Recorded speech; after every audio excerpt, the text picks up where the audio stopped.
Alhamdulillah, alhamdulillahilladzi khalaqa adama min tini wa siwahu wa qassama dzurriyyatahu ala aqsami mutafarriqatin la ya'lamuha ahadun siwahu fa fariqun aghnahu wa fariqun afqahu wa fariqun ab'adahu wa fariqun adnahu wa fariqun man'ahu wa fariqun a'tahu wa fariqun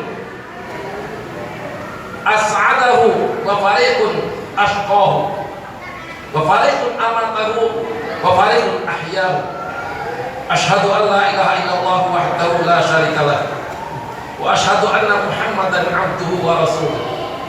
Allahumma shalli wa sallim ala sayyidina Muhammad wa ala alihi wa sahbihi ajma'in, amma ba'du. Fa ya ibadallah, usikum wa iyaya bittaqwallah la'allakum tuflihun. Qala ta'ala fi kitabil karim, a'udzu billahi minasyaitonir rajim. Ya ayyuhalladzina amanu taqullaha haqqa tuqatih wa la tamutunna illa wa antum muslimun. Amma ba'du. Kaum muslimin rahimakumullah, pertama marilah kita tingkatkan iman dan takwa kepada Allah Subhanahu wa taala dengan cara memperbaiki amal ibadah, baik pada waktu siang atau malam, baik pada waktu gembira ataupun susah, baik pada waktu ramai ataupun sepi. Mudah-mudahan salawat dan salam senantiasa dilimpahkan kepada panutan kita, junjungan kita, yaitu Nabi Muhammad sallallahu alaihi wasallam, dan juga kepada keluarganya, para sahabatnya, para tabi'in, dan seluruh umat yang telah menjalankan sunnahnya. Amin ya rabbal alamin. Kaum muslimin rahimakumullah, pada hari ini Jumat tanggal 9 Juni 2023 bertepatan dengan tanggal 20 Dzulqa'dah 1444 Hijriah.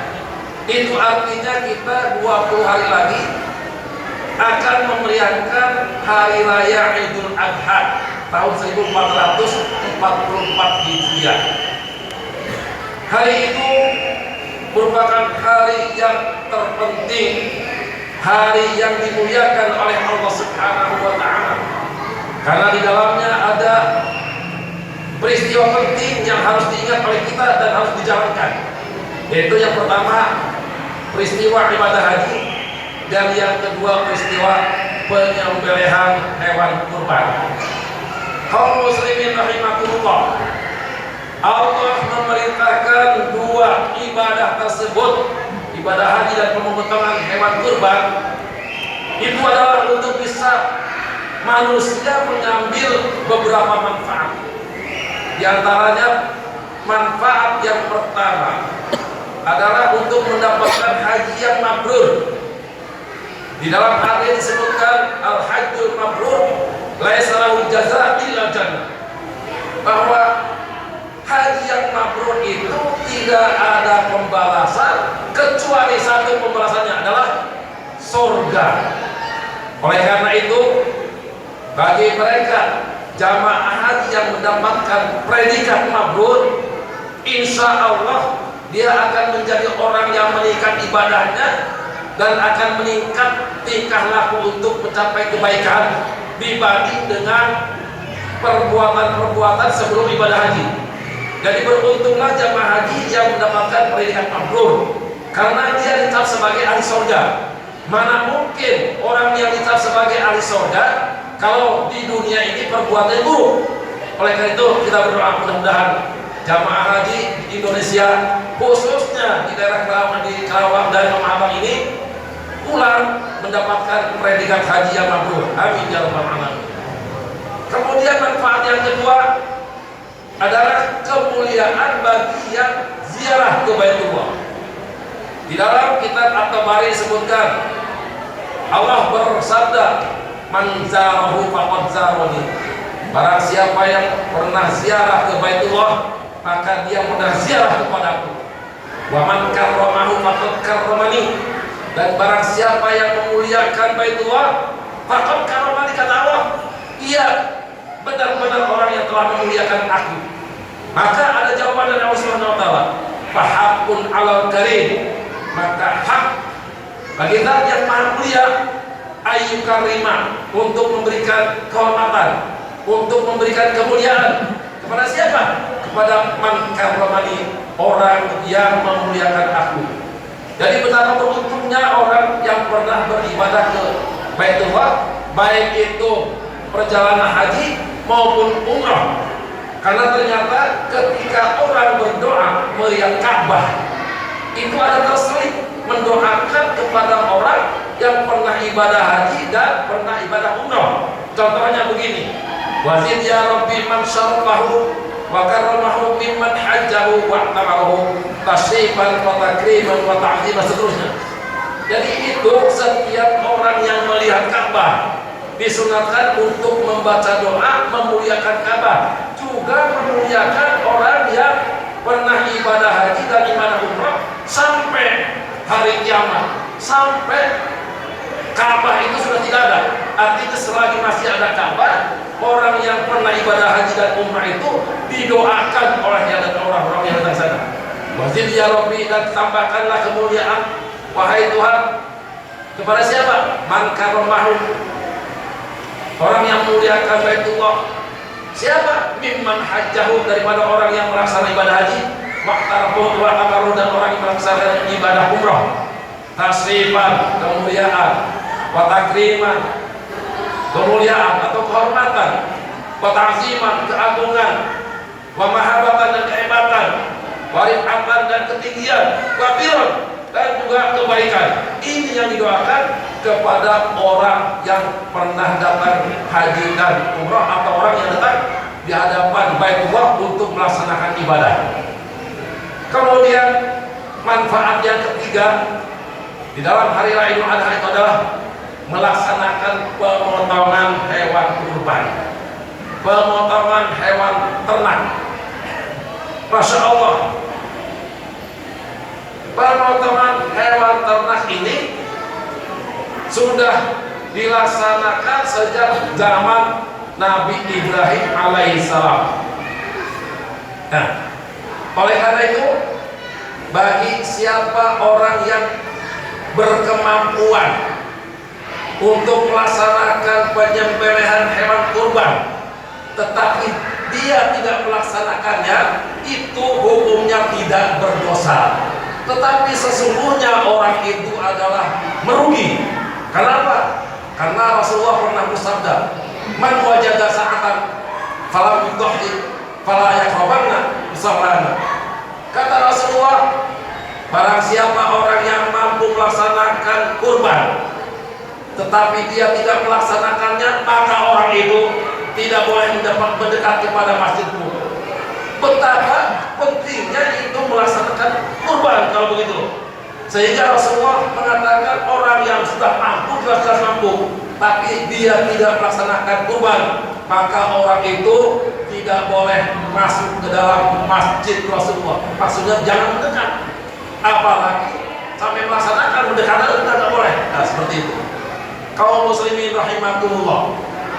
Adapun hukum daripada pelaksanaan penyembelihan hewan kurban adalah sunnah muakkadah. Sunnah muakkadah. Kemudian bagi orang yang tidak mampu juga dikatakan jangan sedih. Jangan sedih, kenapa? Karena Rasulullah SAW pernah mewakili kepada orang yang tidak melaksanakan kurban karena tidak mampu.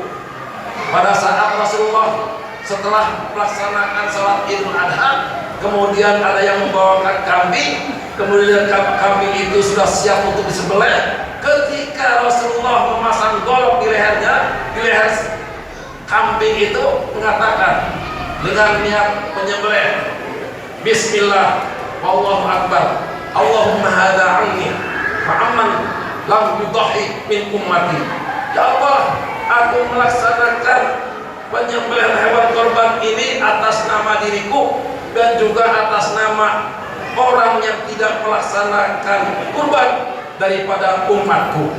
Oleh karena itu, kita yang tidak sempat melaksanakan penyembelihan hewan korban karena memang kita tidak mampu, itu sudah diwakili oleh Rasulullah SAW.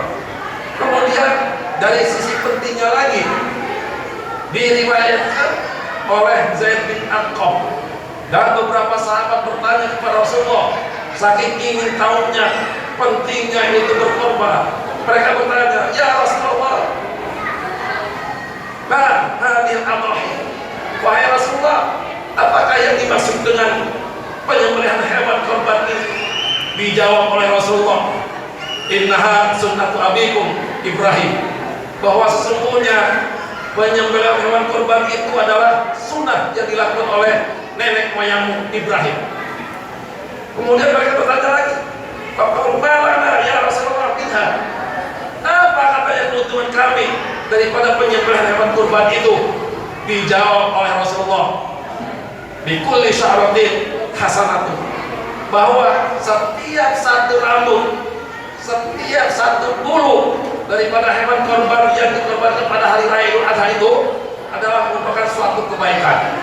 Jadi kalau kita ingin melihat berapa banyak kebaikan orang yang melaksanakan hewan kurban pada saat hari raya Idul Adha, hitunglah bulu sapi, bulu domba yang dijadikan sebagai kurban. Masya Allah, itulah beruntung bagi orang yang sempat melaksanakan atau bahkan setiap tahun melaksanakan kurban, penyembelihan hewan kurban pada saat hari raya Idul Adha. Kaum muslimin rahimakumullah, patut diketahui bahwa masa ataupun waktu penyembelihan hewan kurban itu berlaku selama 4 hari, yaitu mulai tanggal 10 Dzulhijjah ditambah tanggal 11, tanggal 12, tanggal 13, itu yang namanya hari tasyrik. Jadi ketika orang yang merasa terlambat tidak melakukan penyembelihan hewan kurban pada tanggal 10, itu bisa dilakukan pada tanggal 11. Masih terlambat lagi, masih ada keinginan, maka bisa dilaksanakan pada tanggal 12 atau 13 Dzulhijjah. Yang penting jangan sampai melewati terbenam matahari. Oleh karena itu, masa penyembelihan hewan kurban dimulai setelah sholat Idul Adha.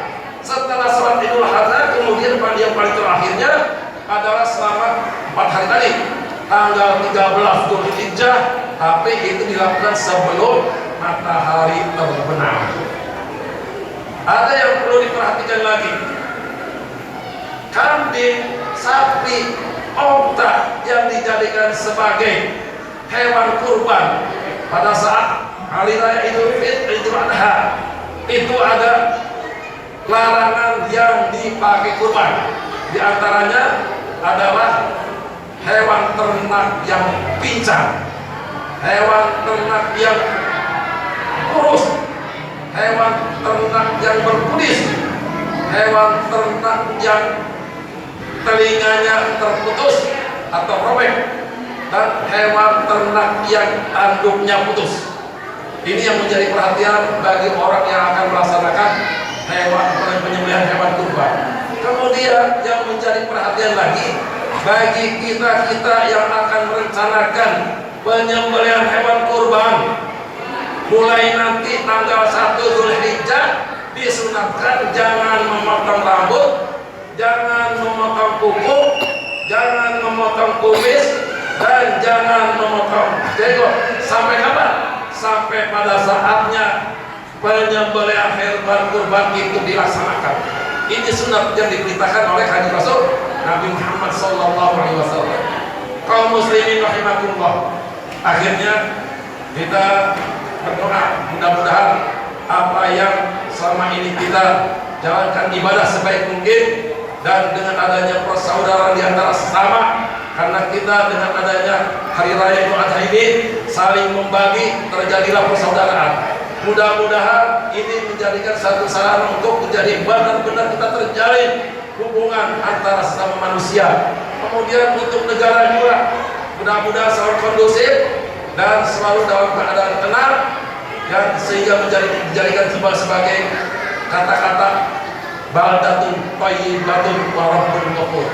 Aku li qouli hadza wa astaghfirullahaladzim li wa lakum wa li walidayya wa li walidaykum wa li jami'il muslimin wal muslimat wal mu'minin wal mu'minat fastaghfiruhu innahu